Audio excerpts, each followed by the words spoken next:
Thân chào cả nhà, không nên xem chùa đâu đó. Nhớ đăng ký, like, comment để ủng hộ team nha. Tên tôi là Hóa Bất. Trong đêm mưa tầm tã này, tôi mở livestream ở ký túc xá, nhưng bị cư dân mạng phát hiện trần nhà bị rò rỉ nước. Khi mọi người đều bảo tôi tìm người đến sửa, chỉ có một màn hình nói rằng ký túc xá của bạn là một phòng quan tài. Những người sống trong đó không thể sống sót rời đi.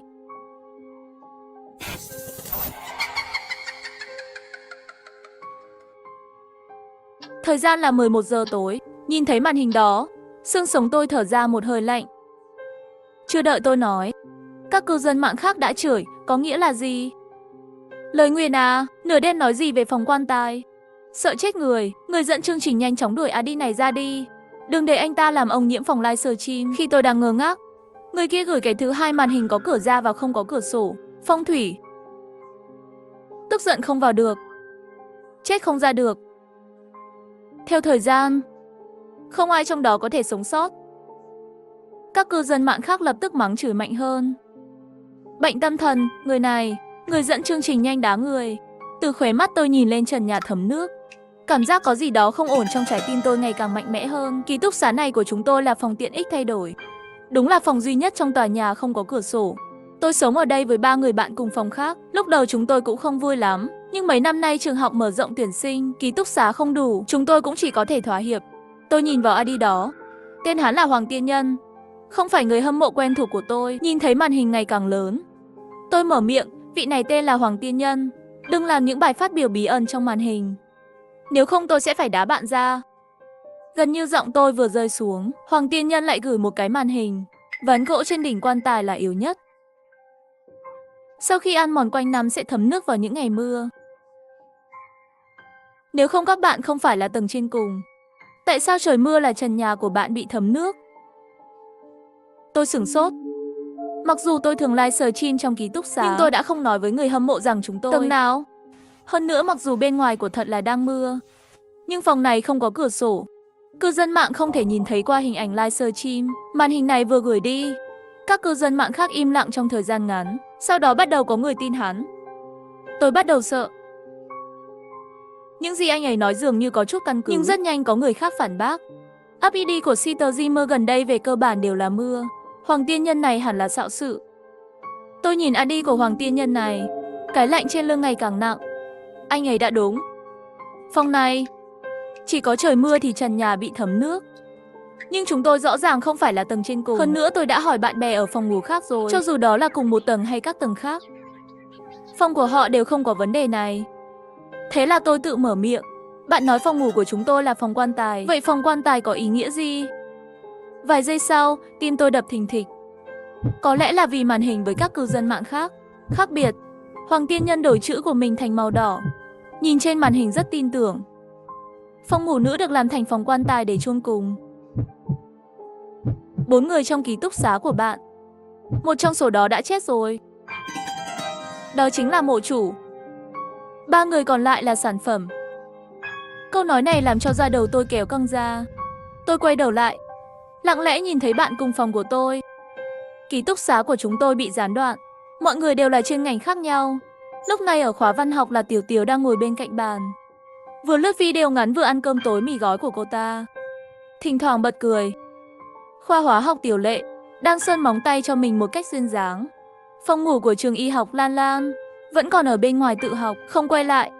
Mọi người nhìn, tất cả đều là nữ sinh viên đại học bình thường, ngày thường quan hệ luôn hài hòa. Ở đây sẽ có một chủ mộ. Không biết có phải sắc mặt của tôi quá xấu không? Hoàng Tiên Nhân nhanh chóng gửi lại màn hình. Bất kể bạn và bạn cùng phòng của bạn là bạn tốt thế nào, bạn phải chấp nhận một sự thật. Một trong số họ đã chết rồi. Bóng ma oán giận không tan, đang cố gắng kéo 3 người làm miếng đệm. Quá trình này mất 100 ngày. Ngày thứ 100 là có thể phong quan nhập học. Nghi thức này là xong. Tôi nhìn tờ lịch đặt trên bàn nhỏ, cổ cứng lại. Màn hình cũng nổ tung.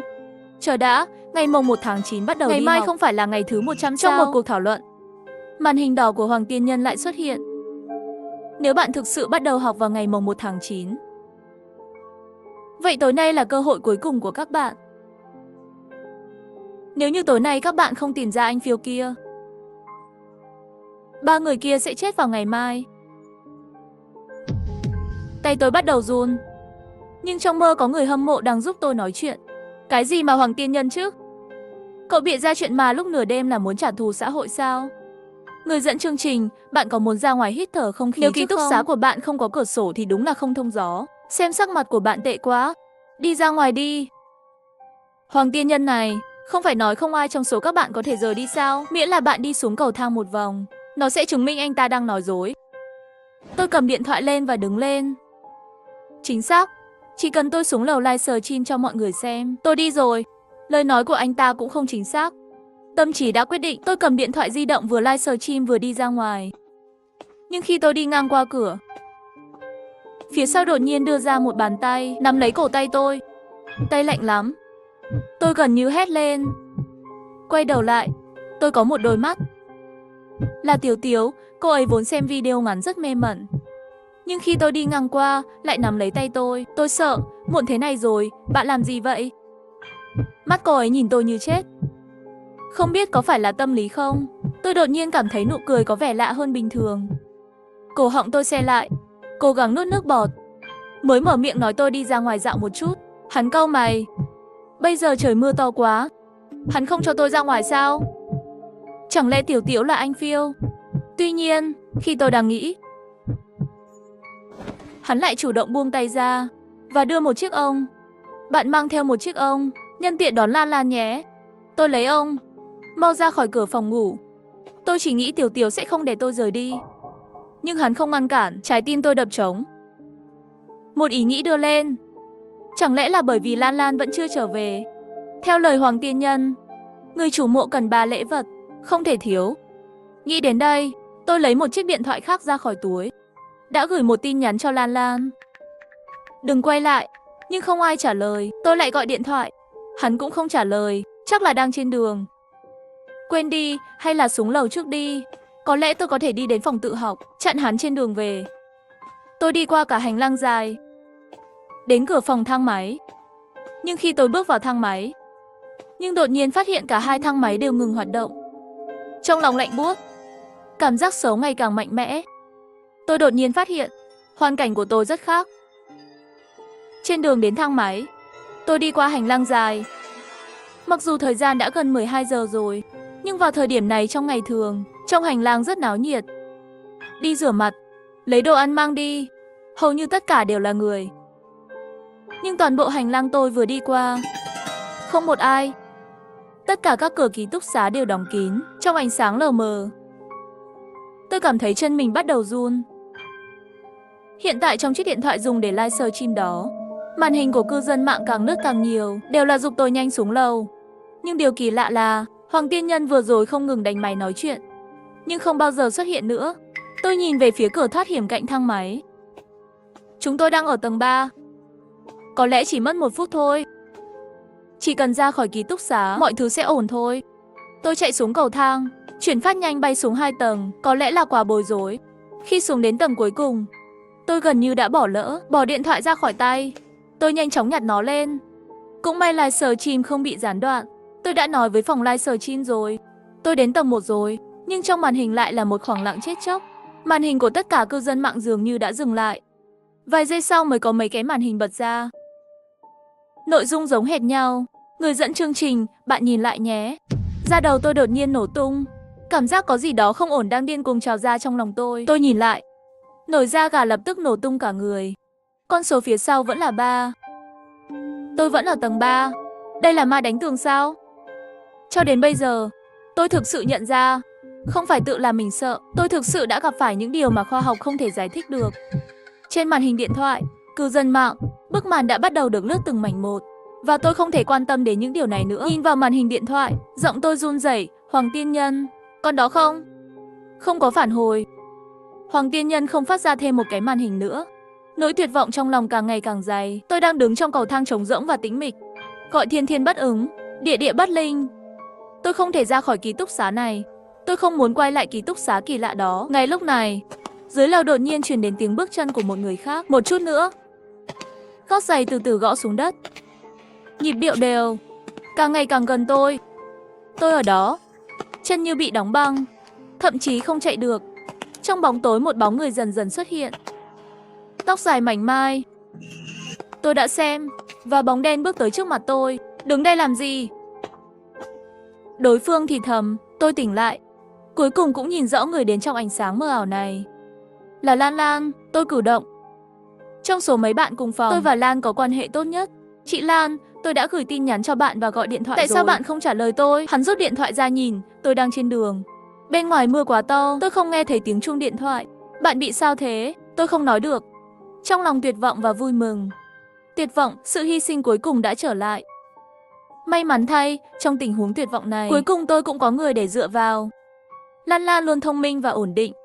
Hắn chắc chắn có thể bình tĩnh hơn tôi, đối mặt với tất cả những điều này một cách hợp lý. Quả nhiên Lan Lan đã nghe tôi nói toàn bộ quá trình. Mặc dù trên mặt cũng vô cùng sốc, nhưng nhanh chóng bình tĩnh lại. Khi tôi vừa bước vào từ cửa tòa nhà, mọi thứ vẫn bình thường. Đừng hoảng sợ, chúng ta sẽ thử lại. Thế là Lan Lan và tôi lại đi lên cầu thang mấy lần nữa. Chẳng mấy chốc sắc mặt xanh dương cũng trắng bệch. Bởi vì nhìn thấy bất kể lên hay xuống, cho dù đi mấy tầng, sẽ chỉ quay trở lại tầng 3. Cuối cùng cô ấy cũng bắt đầu tin những gì tôi nói là sự thật. Ngay lúc này, điện thoại của tôi và Lan Lan đổ chuông cùng lúc. Là nhóm ký túc xá, là tin nhắn của Tiếu Tiếu. Hắn ở trong nhóm, tắc, Lan Lan và hỏi tôi hai người vì sao vẫn chưa về. Chỉ là một câu nói bình thường.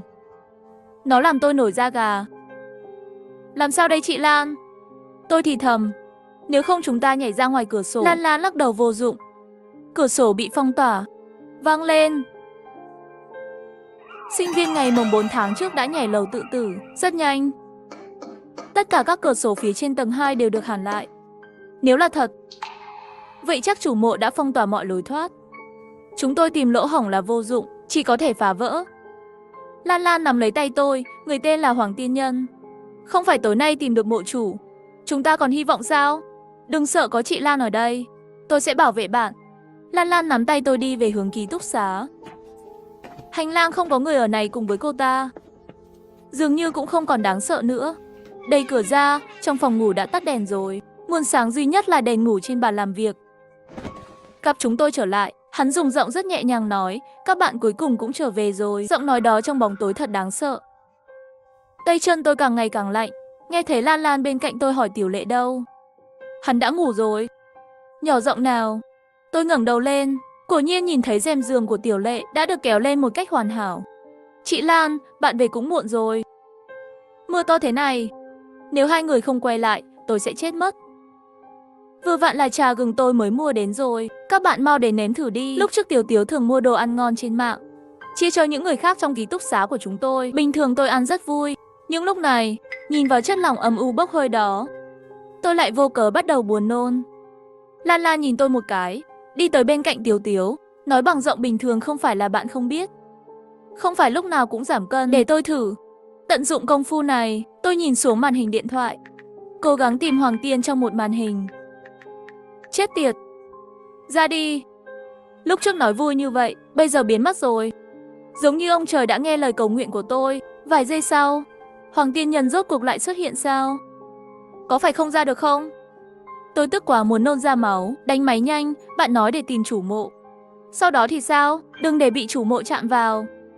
Đừng ăn bất cứ thứ gì mà chủ mộ cho. Trái tim tôi lạnh, nhìn lên dữ dội. Lúc này Lan Lan đã cầm chén trà gừng nóng kia lên. Khoảnh khắc nhìn tôi, như một cảm ứng. Hắn cố ý buông tay ra, chiếc cốc rơi xuống. Vừa vặn nhân cơ hội làm đổ hết trà gừng nóng ra ngoài. Xin lỗi, tôi đi lấy dĩa lau. Tiểu Tiếu và quay lưng lại với tôi. Tôi không nhìn rõ mặt cô ta. Trên điện thoại di động Hoàng Tiên Nhân vẫn đang tiếp tục phát màn hình. Nhưng những thứ này chỉ có thể tạm thời có hiệu quả. Năng lượng của nửa đêm sẽ ngày càng mạnh hơn. Tốt nhất bạn nên trốn đi. Đừng để hắn tìm thấy. Tôi đang chuẩn bị đánh máy lại cho anh ta. Màn hình của Hoàng Tiên trên màn hình lại xuất hiện. Một dòng chữ đỏ như máu, đặc biệt bắt mắt. Chờ xem cái ác của bạn cùng phòng mới của bạn. Bạn cùng phòng mới về. Hắn đang nói về chị Lan. Tôi quay lại. Mắt rơi. Chị Lan đang cầm khăn lau trà gừng trên mặt đất. Tôi lại như cả người bị dội một thùng nước lạnh vậy. Từ đầu đến chân, Lan Lan đi một đôi giày Converse. Mặt giày và dây giày có màu trắng như tuyết. Quan trọng nhất là đôi giày đó khô. Bên ngoài trời mưa tầm tã, hắn từ phòng học trở về. Giày là khô. Hắn lừa tôi. Hắn không hề từ bên ngoài trở về. Lan Lan không nhận ra vẻ mặt của tôi. Cô ấy lau xong rồi đứng thẳng dậy, tôi đi giặt giẻ lau một chút. Tiểu Tiểu cũng lấy khăn của mình. Vừa vặn tôi còn chưa giặt. Chúng ta cùng đi nhé. Họ đẩy cửa ký túc xá ra, cùng nhau đi về hướng nhà tắm. Hành lang vẫn như cũ. Nhưng cho dù đó là Lan Lan hay Tiểu Tiểu, không có hiện tượng kỳ lạ nào tạo ra một chút nghi ngờ. Tôi nhìn vào lưng họ, rung lên. Chuyện gì vậy? Trong đêm này, mỗi người bạn cùng phòng của tôi dường như cực kỳ bất thường. Tôi nhìn lên giường của Tiểu Lệ, đột nhiên cảm thấy có gì đó không ổn. Khi Lan Lan vừa làm rơi tách trà, có tiếng động lớn. Nếu như bình thường, với tính cách của Tiểu Lệ, đã thò đầu ra từ lâu rồi, phản đối chúng tôi làm phiền cô ấy ngủ. Nhưng lần này Tiểu Lệ lại toàn bộ hành trình yên tĩnh. Tôi do dự một chút, dự kiến gọi cô ấy, Tiểu Lệ, còn thức không? Không ai trả lời tôi. Màn hình của Hoàng Tiên Nhân trên điện thoại lại xuất hiện. Tình hình không tốt. Năng lượng của anh Phiêu đã trở nên rất mạnh. Tìm một nơi để trốn càng sớm càng tốt. Tôi cũng vội, cầm điện thoại nhìn xung quanh một tuần. Bạn có thể đưa ra một ý tưởng đáng tin cậy không? Trong ký túc xá không có chỗ trốn. Sau khi Hoàng Tiên Nhân nhìn thấy ký túc xá của tôi, sau đó xuất hiện trên màn hình đạn và trốn vào giường của Tiểu Lệ. Kéo rèm giường lên. Hình như không kịp giải thích, hắn rất nhanh gõ ra một cái lớn chữ đỏ nhanh lên. Gần như cùng một lúc, tôi nghe thấy tiếng bước chân ngoài cửa. Hết lần này đến lần khác, tiếng bước chân vang vọng trong hành lang trống trải, càng ngày càng gần cửa ký túc xá. Điều đáng sợ nhất là chỉ có tiếng bước chân của một người. Lan Lan và Tiểu Tiểu cùng đi nhà tắm. Nhưng bây giờ chỉ có một người trở lại. Người kia đâu? Nhẹ nhàng đối phương nhẹ giọng nói, bạn đứng ở đây làm gì? Tôi tỉnh lại. Cuối cùng cũng nhìn rõ người trong ánh sáng mơ. Là chị Lan. Tôi cử động. Trong số mấy bạn cùng phòng, tôi và Lan có quan hệ tốt nhất. Mặc dù thời gian quen biết không lâu, nhưng đã là bạn thân rồi. Khi tôi mới nhập học, bị tiền bối lừa một khoản tiền lớn. Là chị Lan đến nhà giúp tôi lấy tiền. Khi về, tôi sẽ phải phẫu thuật viêm ruột thừa cấp tính. Cũng là chị Lan luôn ở bệnh viện cùng tôi. Chị Lan, tôi đã gửi tin nhắn cho bạn và gọi điện thoại rồi. Tại sao bạn không trả lời tôi? Tôi tóm được Lan. Hắn ngạc nhiên nhìn về phía tôi. Lấy điện thoại ra xem. Tôi đang trên đường. Bên ngoài mưa quá to. Tôi không nghe thấy tiếng chuông điện thoại. Bị sao thế? Tôi không nói được. Trong lòng tuyệt vọng và vui mừng. Tuyệt vọng, sự hy sinh cuối cùng đã trở lại. May mắn thay, trong tình huống tuyệt vọng này, cuối cùng tôi cũng có người để dựa vào. Bộ não của tôi đã hoàn toàn không thể hoạt động trong sợ hãi. Lại không liên lạc được. Nhưng Lan luôn thông minh và ổn định.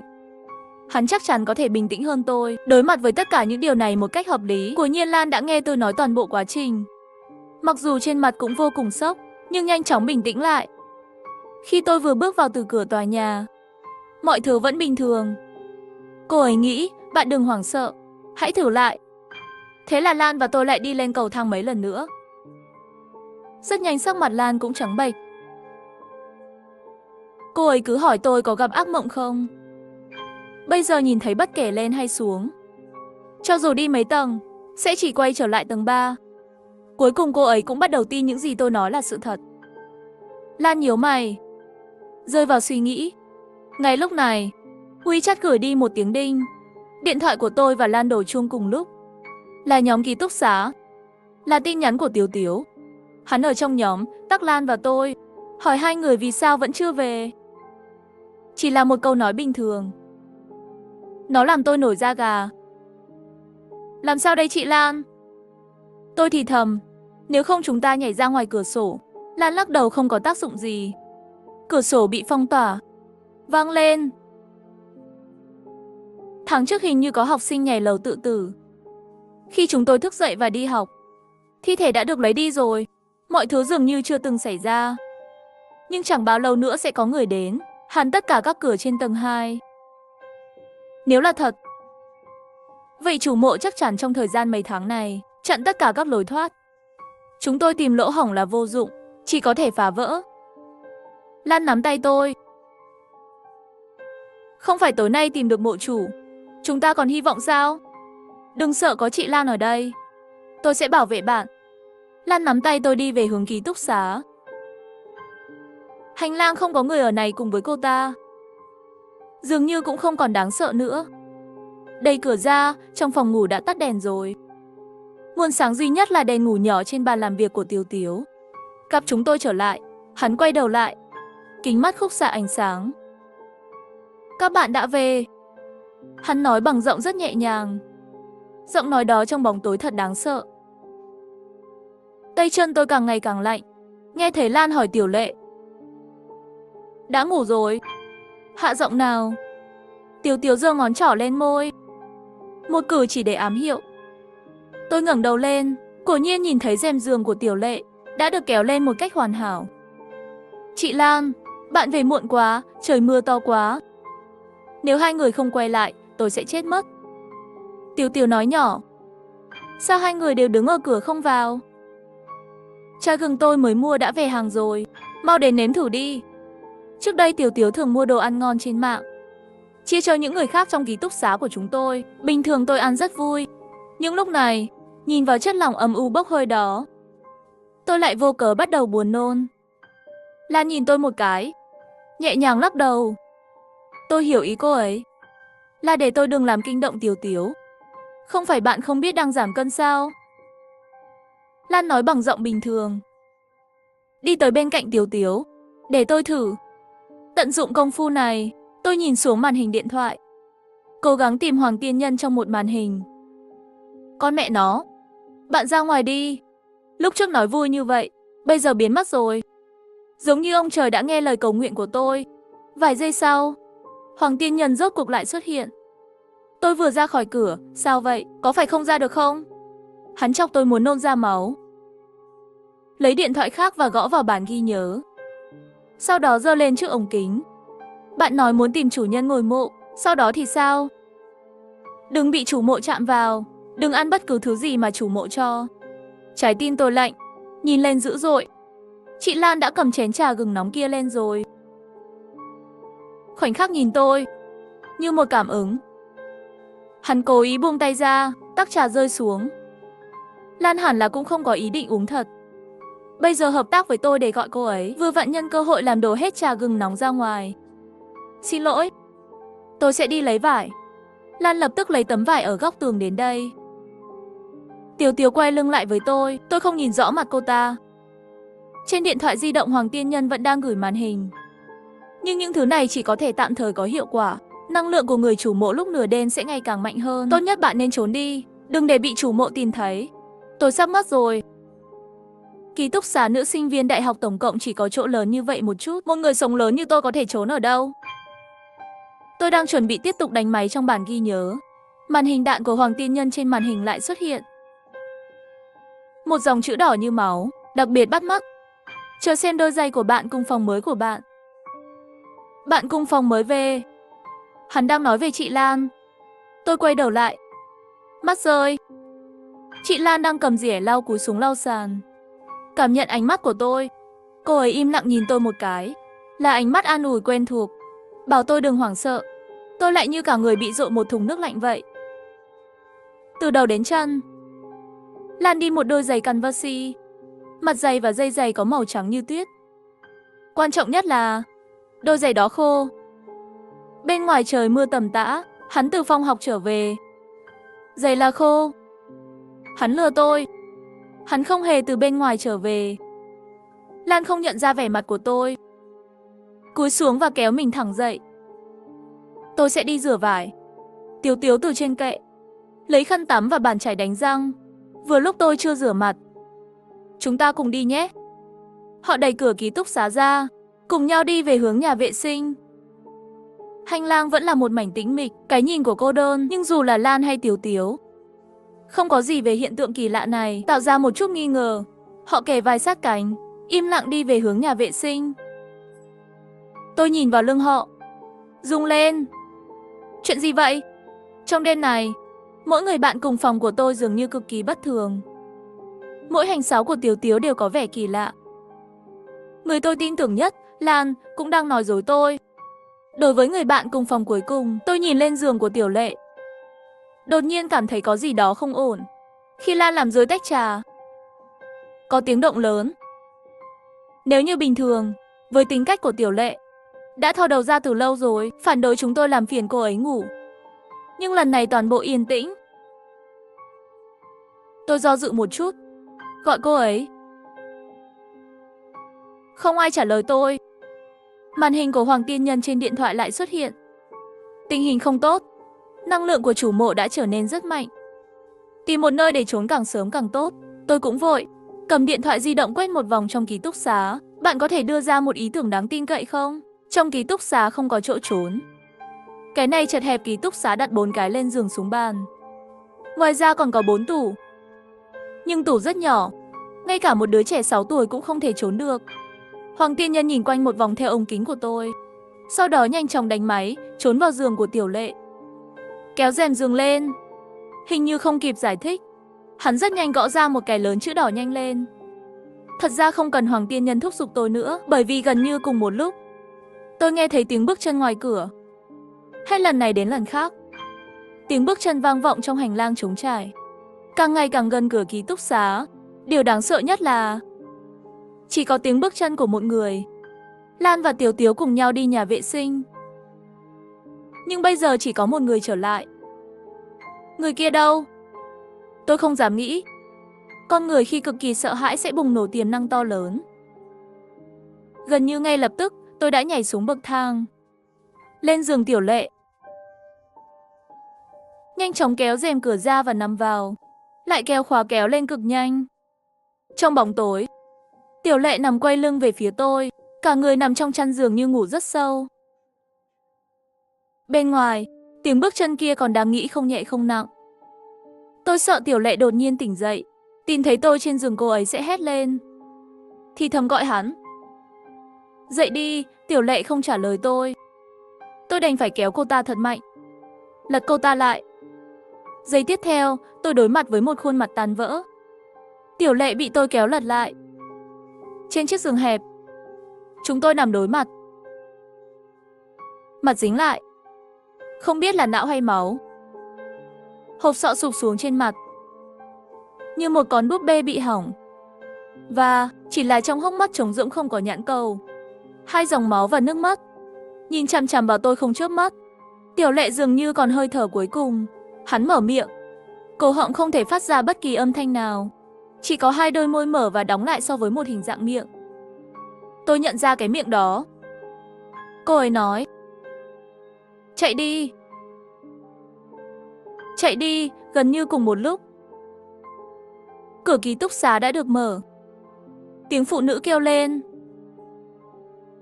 Đâu rồi? Tôi tưởng bạn sẽ ngất đi. Nhưng tôi không có. Mỗi tế bào trong não, tất cả đều la hét. Tôi bịt miệng không cho mình kêu lên. Tôi cứ như vậy cứng ngắc nằm trên giường, và đã hoàn toàn không có hình người, mặt đối mặt. Nghe tiếng bước chân bên dưới. Hòa Bất, bạn đang ở đâu? Điện thoại ở ngay trong tay tôi. Có lẽ là vừa rồi máy ảnh đưa đến khuôn mặt của Tiểu Lệ. Hiện tại phòng livestream đã bị phong tỏa rồi. Tôi không thể nhìn thấy màn hình của Hoàng Tiên Nhân nữa. Trong lòng tràn đầy tuyệt vọng chưa từng có. Tôi biết lúc này không ai có thể cứu tôi. Nhưng tôi không thể bị tìm thấy. Nếu được tìm thấy, tôi sẽ bị giết như Tiểu Lệ. Hòa Bất, bạn ở đâu? Bạn đang tránh tôi. Tiếng bước chân không ngừng xoay vòng trong ký túc xá nhỏ. Cuối cùng hắn dừng lại trước giường của Tiểu Lệ. Tim tôi gần như nhảy đến cổ họng. Tôi bị phát hiện rồi. Đây là chuyện không có cách nào. Trong bóng tối, tim tôi đập rất to, không thể kiểm soát được. Chắc hắn đã nghe thấy. Quả nhiên giây tiếp theo có tiếng vang lên. Tìm thấy bạn rồi. Tôi nhận ra giọng nói này là Lan. Nước mắt không kiểm soát được. Tôi nhắm mắt lại, toàn thân run rẩy chờ đợi ngày chết của mình. Lan là mộ chủ sao? Nếu có, Tiểu Tiểu có lẽ đã bị hắn giết ở phòng vệ sinh rồi. Tiếp theo là tôi. Tôi không ngừng run rẩy, chờ rèm cửa được kéo ra. Nhưng nửa phút trôi qua, 1 phút trôi qua, yên tĩnh trong ký túc xá. Một lát sau tiếng bước chân lại vang lên. Hòa Bất, đừng sợ. Tôi là chị Lan. Sao bạn lại tránh tôi? Tôi đã nói rồi, tôi sẽ bảo vệ bạn. Bạn đang ở đâu vậy? Tiếng bước chân đang đi ra ngoài. Lan rời khỏi ký túc xá. Tôi đổ mồ hôi lạnh, không thể tin vào tai mình. Cô ấy vừa rồi không phát hiện ra câu nói của tôi đã tìm thấy bạn. Hắn đang cố tình nổ tung tôi. Lúc này Lan đã rời khỏi ký túc xá rồi. Hắn tưởng tôi trốn khỏi ký túc xá và bắt đầu tìm kiếm tôi ở hành lang. Tôi vất vả bò lên, bọc bộ đồ ngủ thấm mồ hôi lạnh lên người. Cố gắng không nhìn cái trên giường, xác chết không nhắm mắt. Đột nhiên thi thể phát ra âm thanh rung động. Tôi sợ đến nỗi gần như thoát xác lần nữa. Sau khi bình phục mới phát hiện rung là điện thoại của tôi. Một số lạ không có ghi chú. Tôi do dự một chút, chạm vào tai. Khi live searching, tai nghe Bluetooth tôi mang theo vẫn còn nhét trong tai. Con đường này đều không rơi ra ngoài. Tôi cố gắng nhấn phím trả lời. Đối diện là một giọng nói lạnh lùng. Có thể nói đó là một cô gái trẻ. Tôi là Hoàng Tiên Nhân. Lúc đó tôi suýt khóc. Giống như trong thời khắc tuyệt vọng nhất, đột nhiên nhìn thấy sự xuất hiện của vị cứu tinh. Tôi không biết làm sao hắn có được số di động của tôi. Hoàng Tiên Nhân cũng không cho tôi cơ hội đặt câu hỏi. Giọng cô ấy bình tĩnh, tốc độ nói rất nhanh. Đừng lên tiếng, đừng hỏi câu hỏi, nghe tôi này. Tôi gần như đã hiểu tình hình của bạn rồi. Tôi đã đi ra ngoài để được giúp đỡ. Giờ chúng tôi đang trên đường đến cứu bạn. Đừng cúp máy. Thêm số điện thoại di động này vào WeChat, có tình hình cho tôi biết. Tôi vội vàng làm theo lời Hoàng Tiên Nhân nói. Sau khi thêm WeChat của cô ấy, gửi tình hình qua đi. Trong nỗi sợ hãi lớn, tôi đã đánh vô số chữ sai. Nhưng may mắn thay, Hoàng Tiên Nhân hẳn là đã hiểu rồi. Trong điện thoại hắn im lặng một lát, thì thầm với tình hình bên cạnh có vẻ rất không tốt. Lý Chiêu, chúng ta đại khái còn bao lâu nữa có thể đến? Ít nhất 20 phút nữa. Người đàn ông bên cạnh chắc đang lái xe. Tôi sẽ nói với cô ta. Hoàng Tiên Nhân đem điện thoại di động đến bên miệng hiện tại. Tôi nghe điện thoại. Giọng của chàng trai trở nên rõ ràng hơn rất nhiều. Bạn này, tôi được gọi đến để bắt ma. Nhưng như bạn thấy đấy, chúng tôi vẫn đang trên đường. Vì vậy, bạn phải tự mình mang nó một thời gian. Theo những gì bạn vừa nói, bạn có thể là người cuối cùng còn sống. Nếu bạn cũng bị giết. Nghi thức này hoàn toàn thành công. Chủ mộ sau khi nuốt linh hồn của 3 vật tế sẽ trở thành một thây ma cực kỳ mạnh mẽ. Đến lúc đó, tôi em rằng tôi cũng không có sự chắc chắn tuyệt đối để chống lại nó. Vì vậy, trước khi chúng tôi cảm thấy, dù sao bạn đều phải tìm cách cứu mạng. Cái này vớ vẩn. Tất nhiên tôi cũng muốn sống. Vấn đề là làm thế nào để sống sót. Lý Chiêu như là đoán được tâm nguyện của tôi. Hắn nhanh đến. Vừa rồi, lý do khiến bạn trèo lên giường của bạn cùng phòng này của bạn, tìm thấy xung quanh giường của cô ấy, tất cả đều là độ ẩm tươi. Tôi suýt ngất xỉu. Họ phát hiện ra cũng không nhắc nhở tôi một tiếng. Tôi gần như sợ hãi. Đau tim trực tiếp. Ma tìm người khác với người sống. Thị giác và thính giác của họ rất kém. Tìm người bằng cách ngửi thấy mùi của người sống. Bạn ở lại với cái xác. Độ ẩm sẽ che đi mùi của người sống trên người bạn. Vì vậy, cô ấy tạm thời không thể tìm thấy bạn. Nhưng đó không phải là giải pháp lâu dài. Độ ẩm của chiếc giường này đang lan ra khắp nơi, trở nên mỏng hơn. Chờ mỏng đến một mức độ nhất định rồi, không thể che được hơi thở trên người bạn. Tôi gõ rất nhanh. Vì vậy, tôi cần phải tìm một cái gì đó che đi mùi của mình. Thông minh. Còn một người nữa có thể khi bạn bất đắc dĩ. Cách để cứu mạng bạn: viết ngày sinh của chủ mộ lên tờ giấy màu đỏ, đặt trên người. Có thể bảo vệ bạn một lần khi cô ta muốn giết bạn. Tranh thủ chủ mộ còn chưa về. Nhanh lên, nhanh lên. Trên kệ sách của tôi có một chai nước hoa vừa mua cách đây một thời gian. Tôi nhặt lên và tự xịt vài cái. Sau đó hoàn toàn sửa, chai trực tiếp đổ lên người mình. Hương hoa nồng nặc lan ra. Mùi thơm quá mạnh, làm cho não người ta đau từng đợt. Thậm chí có cảm giác muốn nôn. Tôi kiềm chế. Không tìm thấy giấy đỏ. Nghĩ đi. Nữ sinh đại học bình thường không cần học lớp nghệ thuật. Lấy đâu ra giấy đỏ? Cho dù có sự cẩn thận của chủ mộ, mấy tháng nay hắn cũng sẽ tìm cách lén lút xử lý, không để lại thiếu sót này cho chúng tôi. Khi tôi gần như tuyệt vọng, bỗng nhiên nghĩ, Trước đây có một anh chàng ở trường đại học bên cạnh đuổi theo tôi, gửi cho tôi một chiếc nhẫn của Katin. Tôi nghĩ nó quá đắt. Không nói với ai chuyện này. Cũng không mở gói, đặt nó vào tủ. Định tìm thời cơ trả lại cho chàng trai đó. Túi đóng gói của Katin màu đỏ. Tôi nhanh chóng mở ra tủ, tìm túi đóng gói đó ra. Dùng kéo cắt xuống một miếng. Lộn xộn tìm thấy một cái trên bàn. Điểm chính của bút đánh dấu. Tôi đối mặt với tờ giấy đỏ khó kiếm được này, lạc vào suy nghĩ. Sinh nhật của những người bạn cùng phòng của tôi biết mà. Nhưng trong điện thoại Hoàng Tiên Nhân nhắc nhở tôi. Phương pháp này chỉ có thể sử dụng một lần, bạn không được viết sai. Đầu ngón tay tôi run lên. Có phải là Lan không? Trong tình hình hiện tại, chắc là Lan. Sau khi cô ấy và Tiếu Tiếu đi nhà vệ sinh, chỉ có một mình hắn trở về. Thật sự là hắn sao? Cô ấy là bạn thân nhất của tôi. Đầu bút liên tục chạm vào giấy đỏ rồi liên tục tháo ra. Giọng nói của Hoàng Tiên Nhân bên tai tôi nhắc nhở, mùi nước hoa quá mỏng. Không thể giúp bạn được lâu, bạn phải nhanh nhất có thể. Tôi nhắm mắt lại. Vô số chi tiết trong đầu tràn đầy điên cuồng. Hãy bình tĩnh và tin vào phán đoán của mình. Bàn chải đầu bút, viết một ngày sinh trên giấy đỏ. Tôi vừa đặt giấy đỏ bên người. Trong điện thoại lại truyền đến tiếng của Lý Chiêu. Hắn trầm giọng không tốt. Chúng tôi đến trường của bạn rồi, nhưng buổi lễ đã gần tròn 100 ngày. Vị trí quan tài bây giờ chìm quá sâu. Giống như xác nhận lời nói. Trong ký túc xá có tiếng động.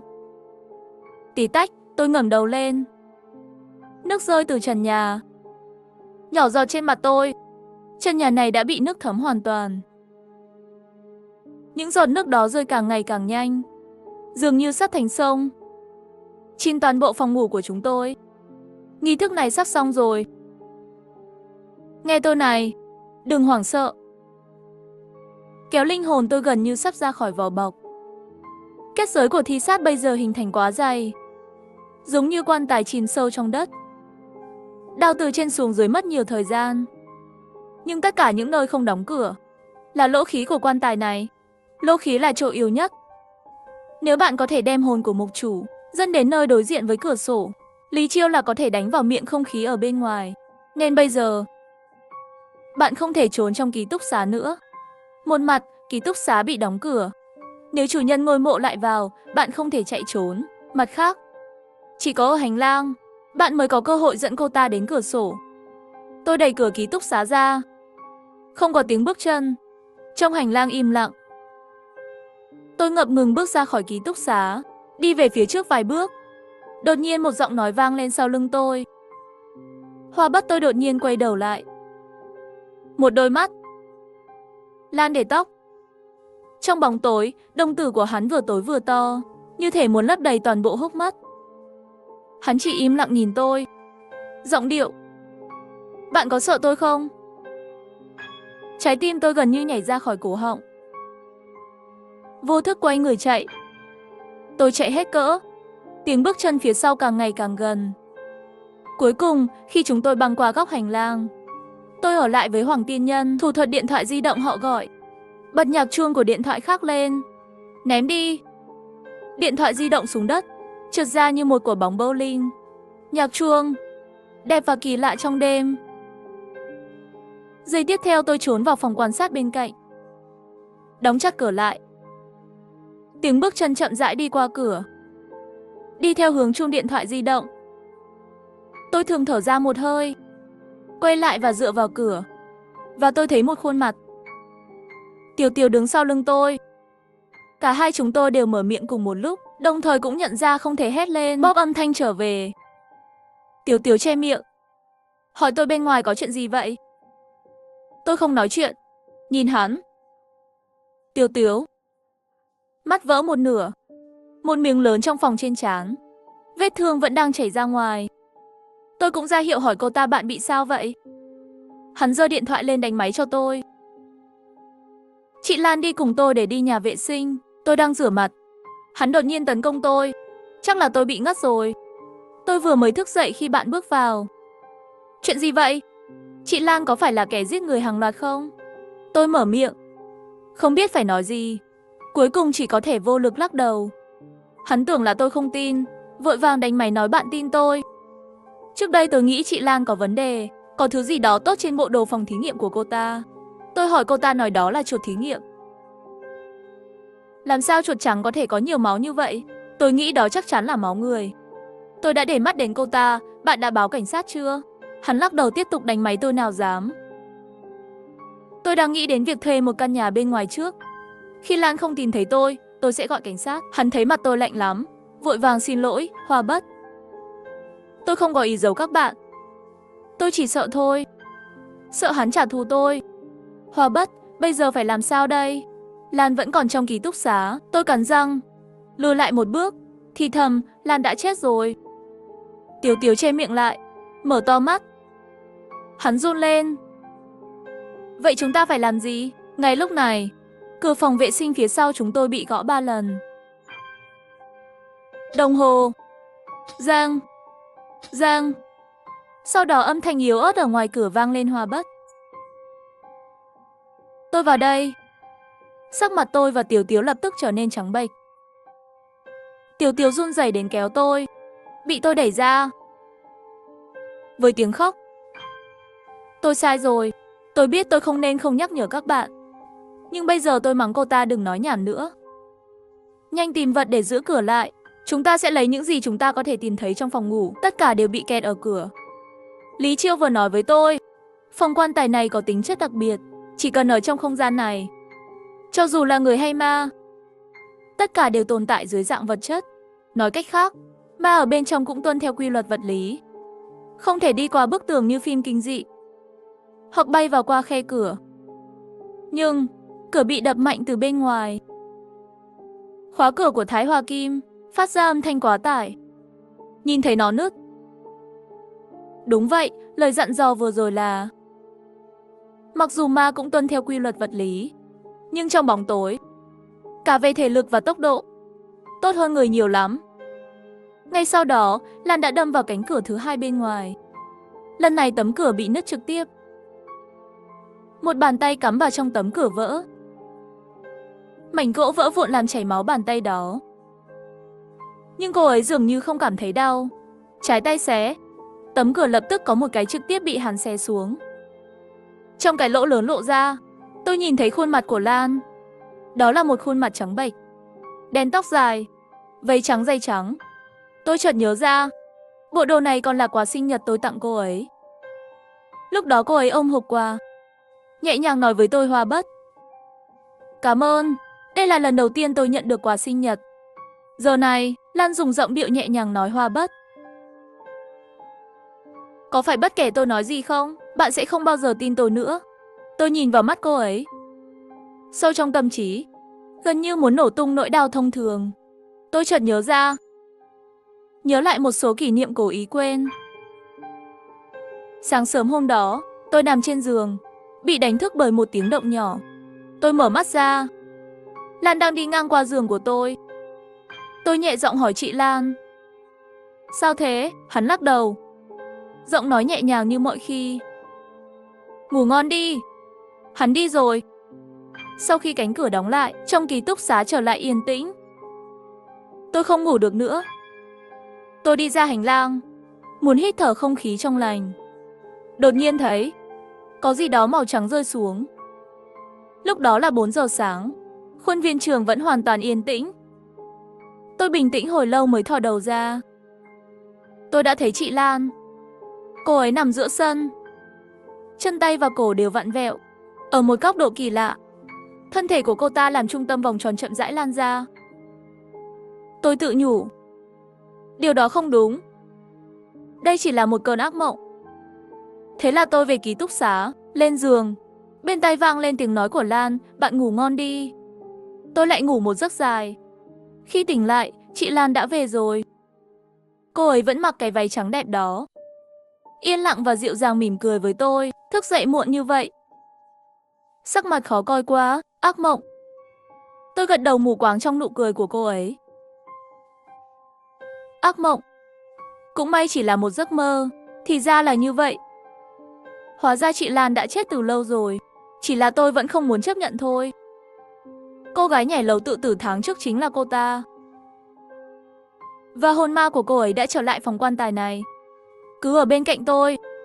Tôi đứng ở cửa phòng vệ sinh. Tôi cảm thấy như mình đang nhớ rất lâu, nhưng thực ra chỉ là vài giây thôi.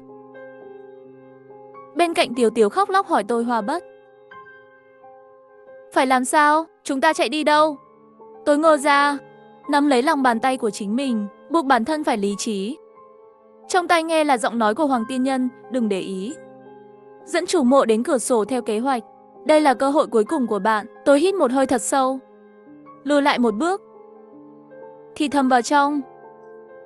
Phòng vệ sinh này rất lớn. Bên ngoài là phòng rửa mặt, bên trong là nhà vệ sinh. Nhà vệ sinh có một cửa sổ thông gió không lớn, nhưng hẳn là đủ. Đi vào trong đi, Tiểu Tiểu không thể tin được. Bên trong là đường chết. Nghe tôi này, giọng tôi bỗng nhiên to lên. Quay lại và chạy vào trong. Tiểu Tiểu cắn răng, cuối cùng cũng theo kịp. Chúng tôi đến phòng. Cửa sổ không khí hẹp lặng lẽ dựng lên ở đó. Cửa sổ này không bị niêm phong. Lý do rất đơn giản, nó còn quá nhỏ. Nhỏ đến nỗi ngay cả thân thể của trẻ nhỏ cũng không thể xuyên qua được. Hoàn toàn an toàn. Tí tách, nhiều giọt nước nhỏ vào mặt tôi và Tiểu Tiểu. Ngay cả trần nhà cũng bắt đầu thấm nước. Đây cũng là một phần của phòng quan tài. Bên ngoài liên tục đập cửa vang lên. Tối đa không quá 1 phút, Lan sẽ phá cửa. Trong tai nghe truyền đến giọng nói của Hoàng Tiên Nhân, Hòa Bất. Tìm cách để giữ thêm 1 phút nữa. Lý Chiêu sắp sẵn sàng rồi. Tôi nghĩ rồi. Từ trong túi áo ngủ rút ra một tờ giấy đỏ. Nó vừa rơi xuống từ túi của Cát Tiên. Khi nhặt giấy đỏ, cắt một miếng phế liệu. Chắc cũng dùng được. Tôi nói viết sinh nhật của Lan lên đó. Sau đó dán vào người.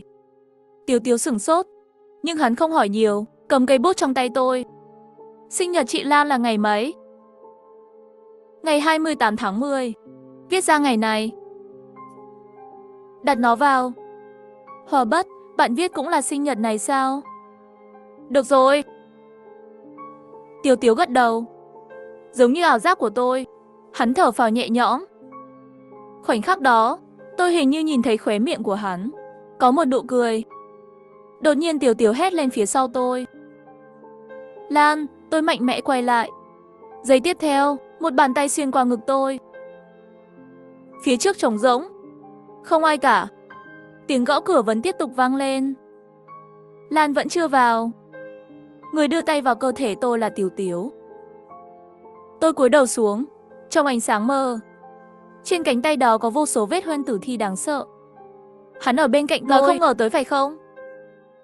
Hòa Bất, tôi nhắm mắt lại, phát ra âm thanh sắp chết. Nhưng chỉ một lát sau, tôi lại mở mắt ra. Tầm nhìn trở nên rõ ràng. Tôi hỏi bằng giọng bình tĩnh không ngờ gì. Không ngờ bạn mới là chủ mộ sao? Giây tiếp theo tôi chết. Cái chết nắm lấy cánh tay đâm vào cơ thể tôi. Xương sườn như một cái lồng giữ chặt cánh tay này. Tôi dùng sức lực cuối cùng đập mạnh về phía trước. Hoàng Tiên Nhân, tôi hét lên là bây giờ. Tôi lao về phía trước. Quán tính khổng lồ mang theo Tiểu Tiểu về phía trước. Thân hình của hắn hoàn toàn lộ ra trong tủ. Trong phạn sáu của cửa sổ, giọng nói của Lý Chiêu lập tức vang lên trong tai nghe. Hắn mở miệng nói, giống như hát một bài hát cũ. Quét mộ phương Đông, quét lửa miền Nam. Âm thanh phá vỡ linh hồn chết vào. Với âm thanh của anh ấy, lúc này rõ ràng là đêm khuya, nhưng bên ngoài giống như mặt trời mọc. Ánh nắng chói chang tràn vào từ cửa sổ không khí. Cơ thể của Tiểu Tiểu giống như đột nhiên bị cố định. Hắn bị nhốt trong cửa sổ không khí, phát ra tiếng hét chói tai. Hắn nhìn chằm chằm vào tôi mở to mắt. Hắn rút cánh tay ra khỏi cơ thể. Lẽ ra phải có một lỗ máu trên ngực, nhưng lúc này cơ thể tôi vẫn còn nguyên vẹn. Chỉ có một tờ giấy đỏ rơi ra từ lòng tôi, nghiền thành bột trong không khí. Hoàng Tiên Nhân và Lý Chiêu không nói dối tôi. Đây là tờ giấy đỏ ghi ngày sinh của chủ mộ. Chặn một đòn chí mạng cho tôi. Không thể nào. Những gì bạn viết rõ ràng là... Tiểu Tiểu không thể tin được. Ngày 28 tháng 10. Tôi nhẹ nhàng cười đến khóe miệng. Tôi đã nói dối bạn. Vừa lấy ra tờ giấy đỏ để Tiểu Tiểu viết sinh nhật. Một là để ghi nhớ, tranh thủ thời gian chuẩn bị cuối cùng. Thứ hai là để Tiểu Tiểu nới lỏng cảnh giác. Miễn là cô ấy nghĩ những gì tôi viết cũng là ngày 28 tháng 10. Sẽ yên tâm mạnh dạn tiến hành tấn công tôi. Sinh nhật của chị Lan là ngày 28 tháng 10. Nhưng tôi không viết về ngày 28 tháng 10. Tôi nhìn Tiểu Tiểu. Thì thầm, tất nhiên cũng không phải là ngày 15 tháng 2. Ngày 15 tháng 2 là sinh nhật của Tiểu Tiểu. Tiểu Tiểu nhìn chằm chằm tôi một lát sau. Hắn lộ ra vẻ mặt. Không thể tin rằng bạn đã phát hiện ra. Vâng, tôi phát hiện ra rồi. Tôi gật đầu. Cho nên tôi viết là ngày 22 tháng 1. Ngày 22 tháng 1, tôi nhìn thẳng vào mắt người trước mặt. Nói Tiểu Lệ. Bạn mới là chủ mộ. Sau một khoảng lặng dài, Tiểu Tiểu nhìn tôi. Biểu cảm kỳ lạ. Hắn thấp giọng nói, từ khi nào phát hiện ra? Rất lâu trước khi tôi rời ký túc xá lần cuối. Thực ra chỉ cần tất cả các chi tiết xảy ra tối nay, bạn có thể suy ra tất cả những điều này. Lần đầu tiên tôi rời khỏi ký túc xá, khi đề nghị đi xuống cầu thang, mọi người đều còn sống. Sau đó Lan được tôi đưa về. Từ quan điểm của chúng tôi, trong ký túc xá chỉ còn lại Tiểu Tiểu. Sau đó, bạn đi với Lan. Tôi phát hiện Tiểu Lệ đã chết. Mà ở trong không gian này cũng phải tuân theo quy luật vật lý. Không thể giết người từ xa.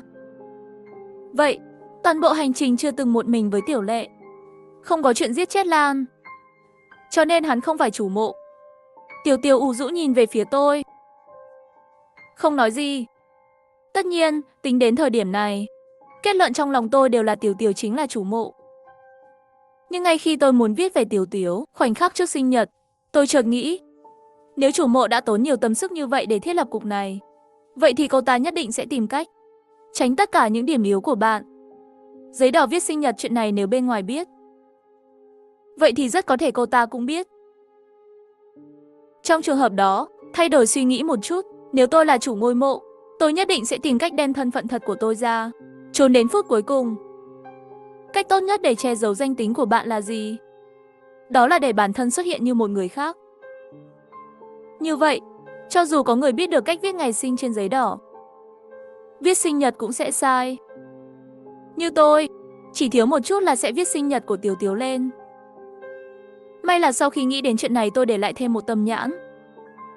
Đi kiểm tra cái xác đó. Quả nhiên ta phát hiện mình cũng không nghĩ nhiều. Mặc dù bạn đã cố tình làm hỏng khuôn mặt của cô ta, nhưng bạn quên xử lý tay của cô ấy. Tiểu Lệ luôn thích làm móng tay. Khi tôi lần đầu tiên rời khỏi ký túc xá, cô ấy vẫn đang sơn móng tay lên tay. Nhưng móng tay của xác chết trên giường thì sạch sẽ. Mà Tiểu Tiểu trước mắt tôi lúc này, trên tay hắn đã, vô số điểm chết khủng khiếp đã xuất hiện. Trên móng tay lại sơn màu đỏ tươi. Ánh sáng mặt trời tràn vào từ cửa sổ, không khí ngày càng chói mắt. Cơ thể của Tiểu Lệ càng ngày càng trong suốt. Bên ngoài cửa sổ đã xuất hiện hai bóng người, một nam một nữ. Họ đều mặc áo sơ mi trắng. Cô gái có một cặp trên sống mũi, kính viền vàng. Thấy tôi, cô ta giơ điện thoại lên. Hắn chính là Hoàng Tiên Nhân, cậu bé bên cạnh là Lý Chiêu. Quan tài đã mở, linh hồn ra linh hồn vào. Lý Chiêu hướng về phía Tiểu Lệ bị đặt ở cửa sổ. Mộ chủ, ranh giới đã bị phá vỡ, đừng đấu tranh nữa. Tiểu Lệ nhìn Lý Chiêu, máu và nước mắt chảy ra từ mắt hắn. Hắn đột nhiên phát ra một tiếng thét đau lòng. Sắc mặt Lý Chiêu đột nhiên thay đổi. Cẩn thận, nhưng đã muộn rồi. Tiểu Lệ đột nhiên thoát khỏi xiềng xích đó, vồ lấy tôi. Tất cả xảy ra trong phòng điện quang thạch hỏa. Lý Chiêu và Hoàng Tiên Nhân cách nhau quá xa, không thể can thiệp. Một cú đánh mạnh từ phía trước. Cú sốc mạnh khiến tôi bất tỉnh. Khoảnh khắc thức tỉnh cuối cùng, tôi thấy một bóng người màu trắng từ phía sau chạy tới, chặn trước mặt tôi. Tôi đã có một giấc mơ rất dài. Tôi mơ thấy Lan. Trong mơ vẫn là sinh viên mới nhập học. Lúc đó tôi là nhân viên mới của hội sinh viên. Hội trưởng hội học sinh đẹp trai và dịu dàng. Sau 1 tháng theo đuổi tôi đã ở bên anh ta. Hóa ra đó là một người hoàn toàn tồi tệ. Hắn đánh thuốc cho tôi, chụp ảnh của tôi, dùng nó để đe dọa tôi đòi tiền. Vẫn tiếp tục quấy rối tôi. Khi tôi một mình trốn trong ký túc xá khóc, Lan đã về. Trước đó, tôi không quen với Lan. Cô ấy lạnh lùng, không thích nói chuyện. Tiểu Tiếu và Tiểu Lệ đã nói với tôi hơn một lần. Tôi nghĩ Lan là một kẻ lập dị chỉ biết học. Nhưng lần đó, Lan chủ động đi đến bên cạnh tôi đang khóc. Cô ấy hỏi bạn có chuyện gì vậy? Lần đầu tiên tôi phát hiện ra, Lan thật ra nói chuyện rất dịu dàng. Lan đi tìm hội trưởng hội học sinh, lấy lại tiền và ảnh. Tôi không biết cô ta làm thế nào. Hỏi hắn cũng không chịu nói. Sau đó, hội trưởng hội học sinh không dám quấy rối tôi nữa. Cho nên tôi thường sùng bái đi theo sau lưng Lan. Nịnh hót. Chị Lan thật tuyệt vời. Chị Lan che cho tôi. Tôi yêu chị Lan nhất. Mỗi lần tôi khen cô ấy, Lan đều lạnh mặt. Một bộ rất không khoan dung với những lời lẽ giật gân. Cô ấy thường nhìn tôi và thở dài. Một người lớn như vậy, trông rất đẹp. Chỉ là ngu ngốc thôi. Tôi không để ý. Tôi sẽ coi như xinh đẹp. Dù sao cũng có đánh chặn bảo vệ tôi phải không? Đánh chặn, phải không? Bạn sẽ bảo vệ tôi, đúng không? Tôi chợt nhận ra. Trong đêm không sáng này, Lan đã biến thành ma. Câu nói nhiều nhất với tôi là tôi sẽ bảo vệ bạn. Giấc mơ đã tan biến. Tôi mở mắt ra. Trước mắt là trần nhà trắng như tuyết của phòng bệnh viện. Hoàng Tiên Nhân đang gọt táo bên cạnh tôi. Nghe thấy tiếng động, giúp tôi lắc giường lên. Tôi vất vả nhìn bốn phía. Đây là cơ sở y tế tư nhân nào? Chuyện này có rất nhiều vấn đề tiếp theo phải xử lý. Để đón bạn một cách bí mật, không thông báo cho gia đình bạn. Tôi cử động. Muốn hỏi gì? Cuối cùng lại cái gì cũng không thể hỏi xuất khẩu. Hoàng Tiên Nhân dường như nhìn thấy tâm tư của tôi. Cô ấy vùi đầu gửi WeChat. Một lát sau, Lý Chiêu mang theo một quyển sổ ghi chép dày. Anh ấy mở ra cho tôi. Có một số ghi chú được viết trên ghi chú, dán một số hình ảnh. Tôi nhận ra nó trong nháy mắt. Một người đàn ông và một phụ nữ trong ảnh. Cô gái là Tiểu Lệ. Người đàn ông là phó hiệu trưởng của trường chúng tôi. Tiểu Lệ là tình nhân của phó hiệu trưởng. Cô ta chết trong một tai nạn 6 tháng trước. Ma có thể đầu thai bình thường. Nhưng Tiểu Lệ và phó hiệu trưởng không muốn tách ra. Họ không biết từ đâu mà biết được quận này, cấp dưỡng sư phương pháp này. Thế là phó hiệu trưởng lấy cho cốt của Tiểu Lệ, trốn trong phòng tiện ích của bạn, sắp xếp chỗ ở cho 3 cô gái vô tội còn lại. Như vậy tạo thành xưởng quan tài. Là chủ mộ. Năng lượng của Tiểu Lệ trong thời gian 100 ngày này càng ngày càng mạnh. Cuối cùng, không gian trong ký túc xá của bạn bị hắn che phủ hoàn toàn, ranh giới bị cô lập với thế giới bên ngoài. Bạn có thể hiểu ký túc xá của bạn là quan tài. Toàn bộ tầng được hiểu là phòng chôn cất. Tóm lại, tất cả đều là ranh giới của Tiểu Lệ. Trong mùa này, dù là người sống hay ma, nhận thức sẽ bị can thiệp nghiêm trọng, vô thức bỏ qua tất cả những điều kỳ lạ. Đây là lý do Lý Chiêu chưa nói xong. Nhưng tôi hiểu rồi. Đó là lý do tại sao Lan chết. Nhưng cho dù đó là Tiểu Lệ hay chúng tôi không tìm thấy, hoặc là tôi đã phát hiện ra, nhưng một mặt tôi không muốn đối mặt với nó. Một mặt, phòng quan tài lại ảnh hưởng nghiêm trọng đến nhận thức của tôi. Vì vậy, não của tôi tự động quên đi ký ức đó. Lan tự tử bằng cách nhảy lầu vào tháng trước. Nguyên nhân hắn tự sát hẳn là không liên quan đến chủ mộ. Là hành xáo của chính mình, cho nên chủ mộ cũng không phát hiện. Một trong những vật tế của mình đã chết sớm rồi. Bởi vì khí âm của phòng quan tài đủ mạnh. Vì vậy, hồn ma của Lan có thể sống ở đây. Hắn hẳn là có thể nhận thức được mình đã chết rồi, nhưng không nói cho ai biết chuyện này. Cho đến đêm đó, bạn nói với Lan về chủ mộ ở cầu thang. Hắn mới hoàn toàn hiểu tại sao bản thân có thể là một con ma luôn sống trong ký túc xá. Tôi đã im lặng rất lâu. Cuối cùng tôi đã dùng hết sức lực mở miệng hỏi chị Lan cô ấy. Lý Chiêu và Hoàng Tiên Nhân cùng nhau im lặng. Một lát sau, Lý Chiêu thấp giọng nói hồn phi phách tan biến. Sức lực của tôi dường như đột nhiên hết sạch. Tiểu Lệ cuối cùng đã hết sức. Cú đánh cuối cùng vào bạn là Lan giúp bạn chặn lại. Năng lượng của mộ chủ mạnh hơn nhiều so với hồn ma bình thường. Hồn phách của Lan trực tiếp tàn nát. Trong phòng rất yên tĩnh. Rất lâu sau truyền ra tiếng nức nở dồn nén. Tôi che mặt, giấu nước mắt vào lòng bàn tay. Hoàng Tiên Nhân vỗ vai tôi, thì thầm, đây là kết cục mà Lan tự lựa chọn. Cho dù không đợi bạn một chút, hắn cũng không thể giữ lại nữa. Quan tài mở ra linh hồn, người chết vào, nếu cô ta muốn sống như một bóng ma.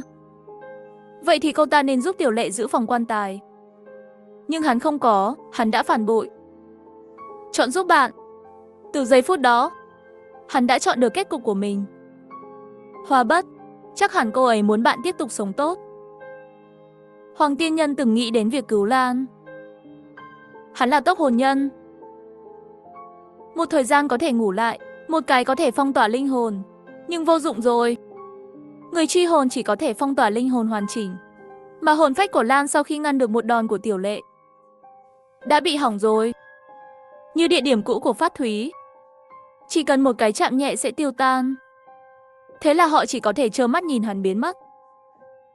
Không cần phải nhìn tôi như vậy. Khoảnh khắc cuối cùng, trên mặt Lan có một nụ cười dịu dàng. Mỗi lựa chọn đều do tôi tự chọn. Không cần phải cảm thấy tiếc cho tôi. Đương nhiên cũng đừng nói cho Hoa Bất biết bí mật của tôi. Tôi rất vui khi được bảo vệ cô ấy.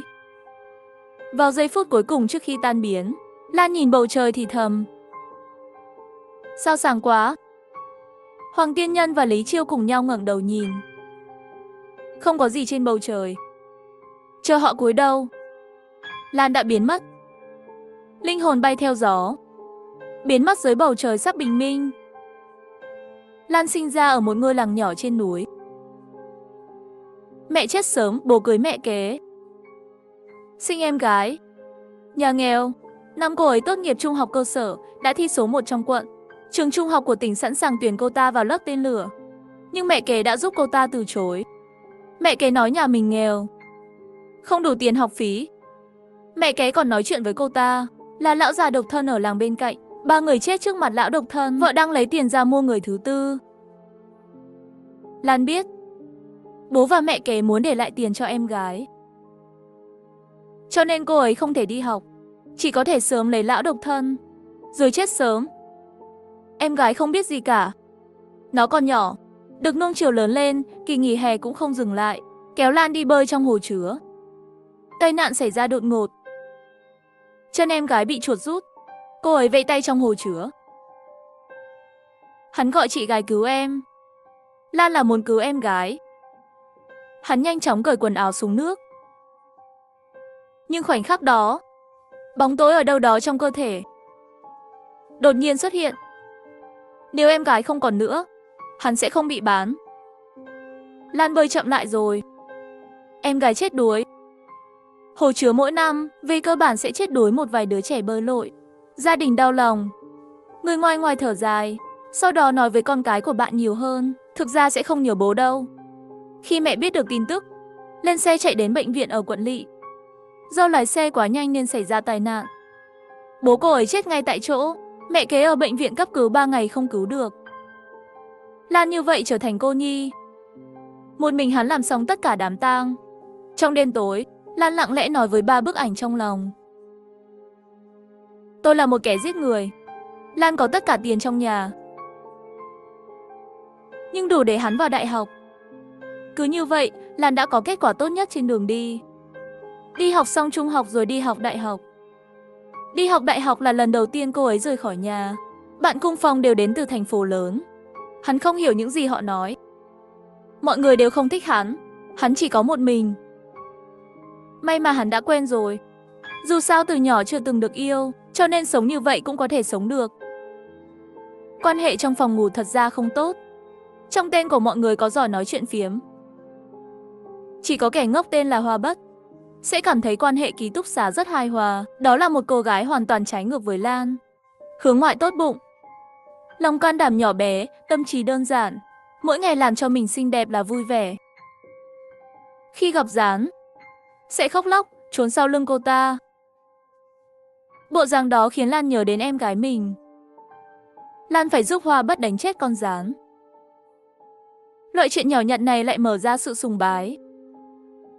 Hắn nghe được Hoa Bất trước mặt Tiểu Lệ và Tiểu Tiếu tranh luận mạnh mẽ. Chị Lan rất tốt, đừng có thành kiến với cô ta. Ngốc thật. Lan lắc đầu.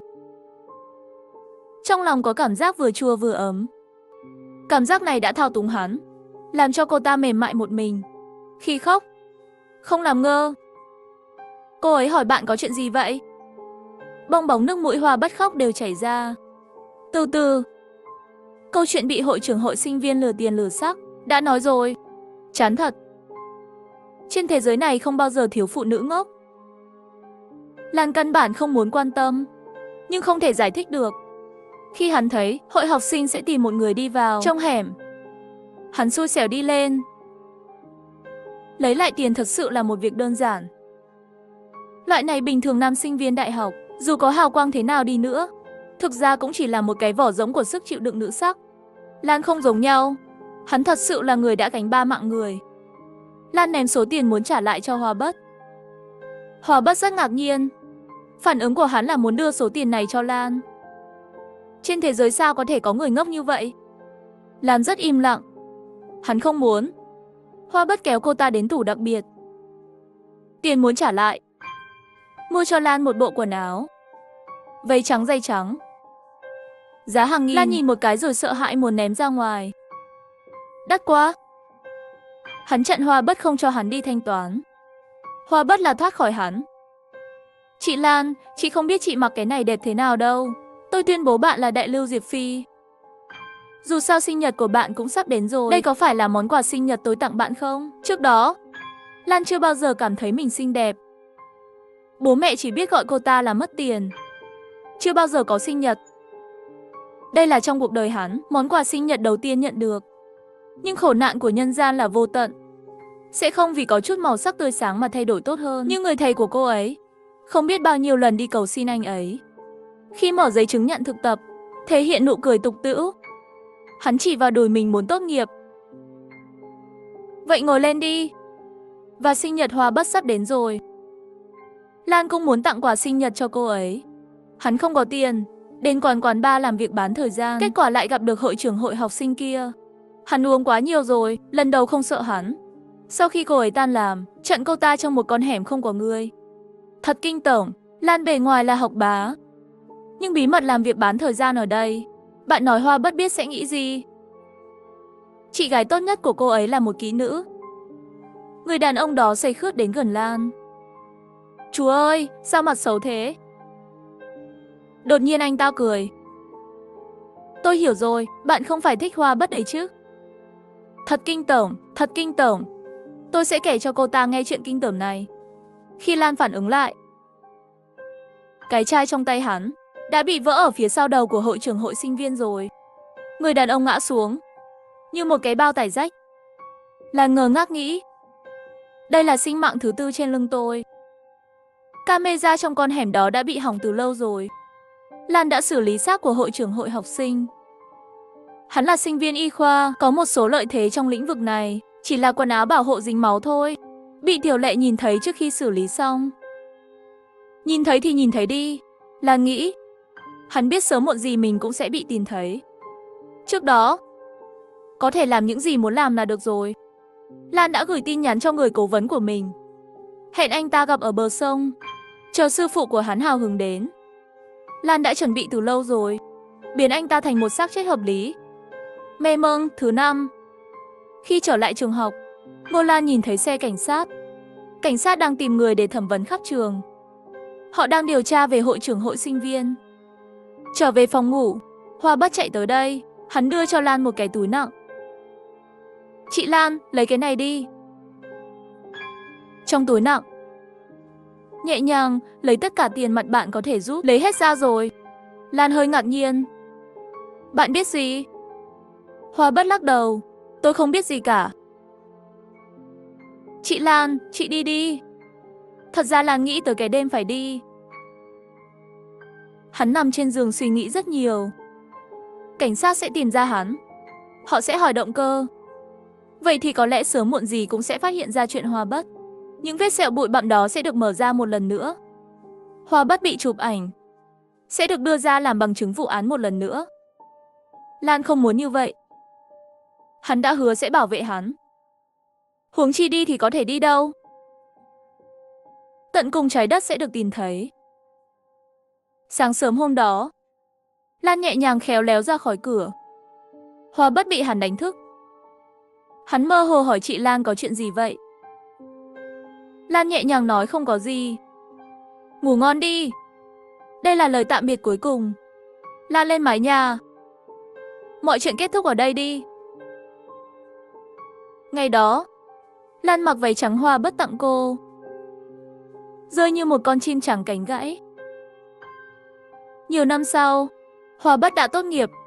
Hắn ở trong phòng thí nghiệm cũ của Lan, tìm thấy một quyển sổ. Đó là nhật ký của Lan. Ngày 10 tháng 10 năm 10, hôm nay đi ăn bít tết với Hoa Bất. Tôi không biết dùng dao nĩa. Người phục vụ cười tôi, Hoa Bất là người rất dịu dàng. Lần đầu tiên tôi thấy cô ta mặt đen mắng người phục vụ, sau đó giúp tôi cắt miếng bít tết đi. Ngày 10 tháng 10 năm 10, trường tổ chức liên kết. Tôi không muốn đi, tôi không biết ăn mặc. Hoa Bất cho tôi mượn váy của cô ấy, giúp tôi ăn mặc. Hôm đó có mấy chàng trai quan tâm tôi một WeChat. Tôi không nhớ. Tôi chỉ nhớ là Hoa Bất rất đẹp. Cô ấy nói cô ấy trang điểm khói. Tôi không hiểu, nhưng cô ấy hỏi tôi có đẹp không. Tôi lập tức gật đầu thật mạnh. Hôm đó Hoa Bất uống quá nhiều, kéo tôi hát trên con đường vắng. Trong tầm nhìn xa, có đèn neon và những tòa nhà chọc trời. Lần đầu tiên tôi thấy thành phố này rất đẹp. Ngày 10 tháng 10 năm 10, Hoa Bất yêu đương rồi. Tôi hơi cô đơn. Lần đó về ký túc xá, tôi nghe cô ta cãi nhau với bạn trai. Tại sao bạn lại nói xấu chị Lan? Bạn trai nói Hoa Bất, bạn tin vào trực giác của tôi. Lan thật sự không phải người tốt. Tôi muốn bạn nói cho tôi biết cô ta là ai.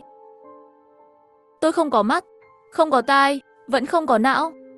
Chúng ta kết thúc rồi, đừng để tôi thấy bác Yên nữa. Hoa Bất ngốc. Ngốc thế này cũng không biết phải làm gì.